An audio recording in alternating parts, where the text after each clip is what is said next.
What's up, everybody? Happy Wednesday. Hope all you're having a great day so far. Getting into this episode of GH. This episode was a hot ass mess, and I was here for every minute of it, every second of it. Um, Harmony is just bugged out. Like she's at the point of no return at this point in time. Um, because she was sitting there trying to strangle Alexis, talking about I'm not a murderer. I'm not a murderer. Uh, yeah, but you got your hands around somebody's throat. You drug somebody else and tried to kill her. You knocked Brendan ass over a cliff. You killed Neil. So I would say, yeah, you got murderous tendencies. A murderer, you definitely are. Um, because Alexis was trying to ask her. She was like, "How many more people got to get hurt? How many more people got to die just so you could keep this secret?" This heifer had the nerve to say, "As many as it takes."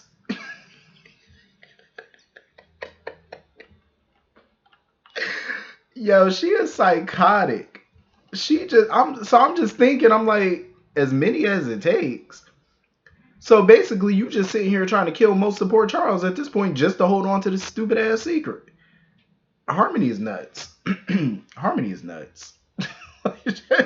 Like, yo, did you see the crazy all up in her eyes? The chick is certifiable. So thank God Alexis at first pushed her off, and then this heifer picked up a rock. She was ready to bash Alexis upside her head. I was so happy when Carly finally came to and grabbed her. I said, "Thank you, Carly. Finally, girl power. Y'all work together and whoop her ass." Um, because Alexis was calling 911, making sure the cops get there or whatever. But of course, Harmony got away. I'm not surprised. She running through the woods because she's afraid of losing, Wiley and Willow, because that's literally all she has left in the world right now is those two. I'm like, well, you're gonna lose them anyway because the truth about you is gonna come out. You know what I mean? Like it's coming out, so you ain't got no choice. So of course, Rory pops up on the scene or whatever. I'm like, Rory, it's good to see you, bud. Really good to see you. But the PCPD, I have no faith in your department. I have no faith whatsoever in that department he works for. So Carly and Alexis, spill the beans about Harmony and tell him everything. But Carly was worried about Harmony getting to the main road because once she gets out of the woods into the road, she can easily, get away right before they put a bolo out on her. But Carly, you ain't got to worry about that. Sasha took care of that shit. Yo, Sasha was driving up and stuff. And did y'all notice that rock that was behind Harmony? So my thing was there was a rock behind Harmony. And the way Sasha's car was coming up, it was facing Harmony. So my thing is, if Harmony didn't jump in the way, like if Harmony wasn't standing there, it looked like Sasha would have ran into that big ass rock. Um, that's the way it looked to me. I don't know if it was the camera angle, but that's how it looked. Like if Harmony wasn't standing there, her and Gladys would have collided with that big ass rock. Um, but it looked like she about to collide with Harmony instead.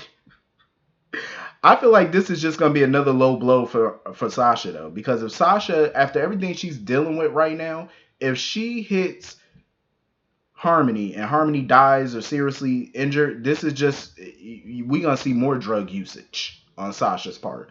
This is just gonna make her spiral even more than she is now. And I felt bad for Sasha throughout this episode because I'm glad BLQ and Maxie even noticed that she's pretending to be happy. I'm glad people are really starting to take notice of her behavior.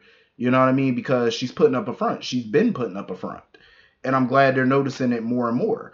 Um, because they all celebrating the IPO launch and stuff like that. Because all of them are a bunch of rich bitches at this point, um, except for Gladys. That's why Gladys wanted some stock options. I'm like, yeah, no. Because once the IPO come out and it's successful and stuff like that on paper, they're all multimillionaires now on paper at least. So y'all a bunch of rich hoes. Go out here, write some checks, fuck up some bands, go throw that money.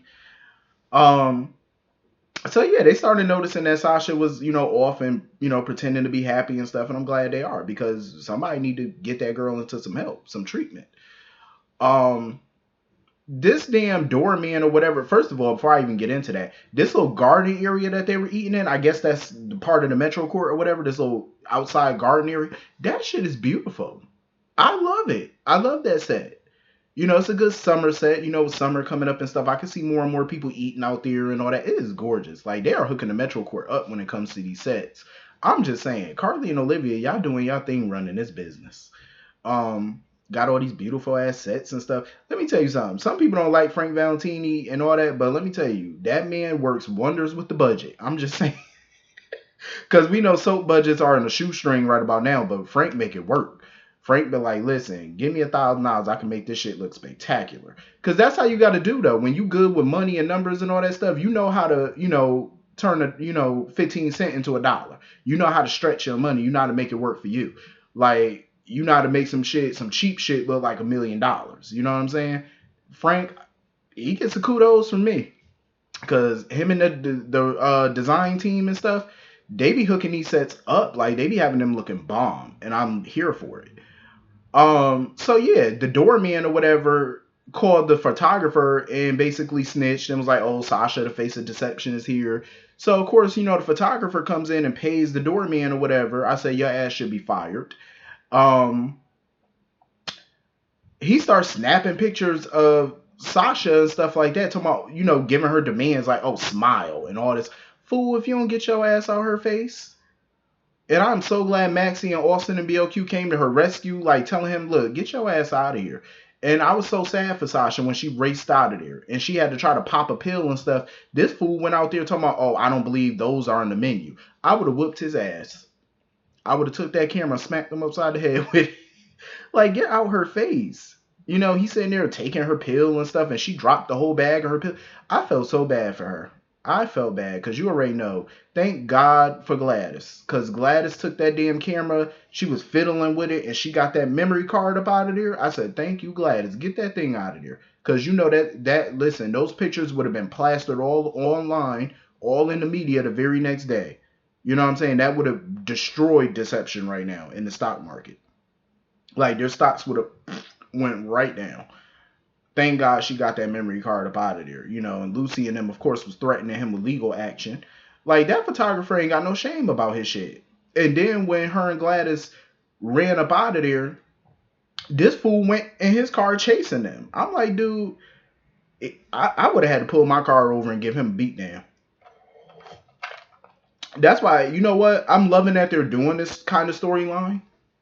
And it also shows how media, like people that's work in the media, like paparazzi and all that, how vicious they can really be. Like, I understand, like, this is how they get their money and stuff, but they ain't got no class. Like, a lot of these photographers and paparazzi, they just ain't got no class about themselves. And I feel bad for Sasha, because she's gonna have to live with all this now. Now she about to hit Harmony. That's another, low blow she's gonna have to deal with. Like, she really needs to get some treatment. I am glad that Nina, had the foresight to call Brando and let him know, like, listen, Sasha's struggling. Like, she's fragile right now. She really needs you. You know what I mean? Like, Brando needs to open up his eyes. Stop being in other people's business. Stop worrying about Sonny and Michael's business and focus on your wife. Focus on her because she really needs you. Like, this girl out here strung out on drugs, people taking photos, and you over here kissing Sonny's dear ear. How about you get over here and focus on your lady? So you need to focus on one.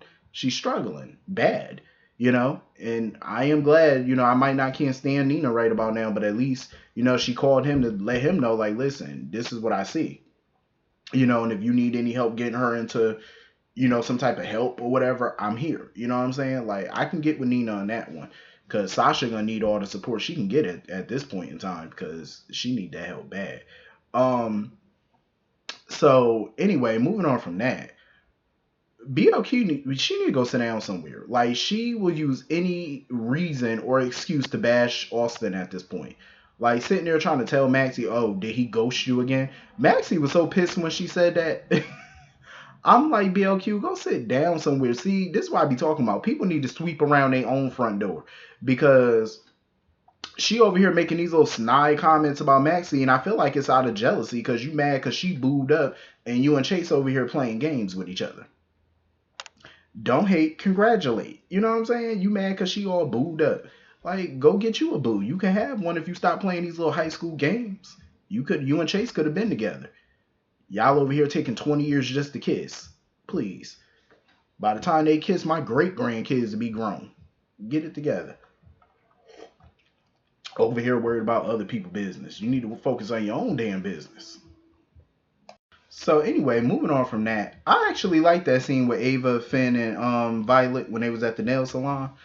I like it. Look at Ava and Finn bonding over, raising young daughters and stuff like that. It was a cute scene. Violet, she was telling Finn, "Oh, you didn't pick a nail color or whatever." That was cute.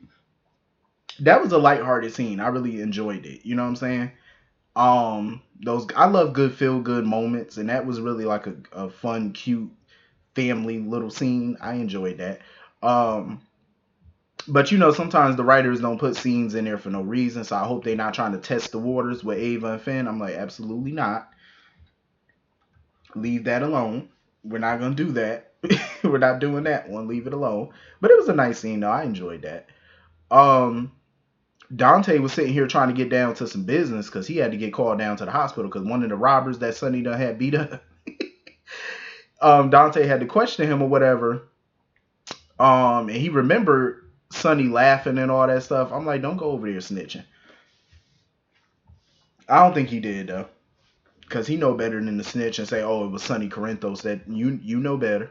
You know better, because if you snitch, you're gonna get more. You're gonna get worse. So apparently his partner is in the wind, so to speak. Dante knew what was up, so that's why he went to go see Sonny and stuff like that. And asked Sonny, like, hopefully there's not gonna be any repercussions or nothing like that. Like, there's not gonna be any more drama, because Dante felt like the message was sent. Um, but you know how Sonny is. He was playing dumb, like, oh, I don't know what you're talking about. And Dante knew. Dante pretty much knew what was going on, but he ain't press it because he knew, for one, Sonny wasn't gonna tell him nothing. Two, he ain't got no proof, and he was like, you know what? Just let this be that. You know what I'm saying? Hopefully, this is the end of the drama. The message was sent. Let it go. Because he knew what it was. And Dante, he's smart. He knows when to fold him, when to hold him, and when to fold him. So on this one, he fold. He had no choice.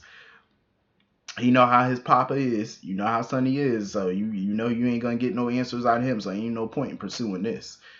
Um. So anyway, moving on from that, I did like the scene with Sonny and Curtis. Sonny was definitely fishing for information about Marshall and stuff like that, because he was pretty much telling Curtis to leave the past in the past because he remembered seeing that medication bottle.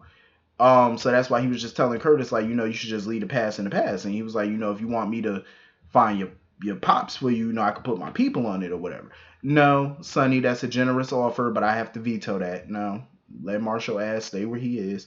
Because Marshall ended up sending some clarinet or something to TJ as a gift or whatever with a note. I'm like, no, Marshall can stay where he at. Ain't no need to him coming back. Nope. Let him stay where he is. Um, I get where some people are coming from. Let the past be in the past, but Curtis got people that he care about. You know what I'm saying? And he don't know what the past is, and he doesn't know if the past is gonna mess with his present. So I can understand why Curtis wants to know what the hell is going on with Marshall. It's a huge conflict having him in his life when he don't know what demons he was running from back in the day, and if those demons are still present. He needs to know this because he got people to protect. So I totally get where Curtis is coming from. You know what I mean? Like, sometimes it's hard to let the past stay in the past because you don't want any surprises in your present. So, that's a hard pill to swallow on there. I couldn't let the past be the past if you ain't telling me nothing about the past. I'm sorry, but it ain't going down. I also understand that Portia feels some type of way because Curtis didn't, like, let her help him with the whole Marshall situation about getting the goods on his past or whatever. But Portia got to understand, sometimes just being there is the help that he needs. You know what I'm saying? You don't have to try to help him find out what was going on with Marshall stuff. Just being a ear to, a shoulder for him to lean on and stuff like that. That's the kind of support that he needs. You know what I mean? And he also probably didn't want to involve Portia in this, which I totally understand. Portia just need to, just be there, just listen. You know what I'm saying? Like, you can't, always insert yourself and stuff. This is literally between him and his father. And that's probably why, Curtis was like, nah, I'm not going to involve you. He didn't really want to involve Drew, but Drew, offered the help. So why not take it? You know what I mean? But I feel like they definitely need to, leave Mr. Marshall where he is. Leave that man in the past. Do not let him come mess up your future and your current. Just let him be. So anyway, that was pretty much the whole episode. Hit the comment section, let me know what you all thought, and I will see you all later. Have a great day. Peace.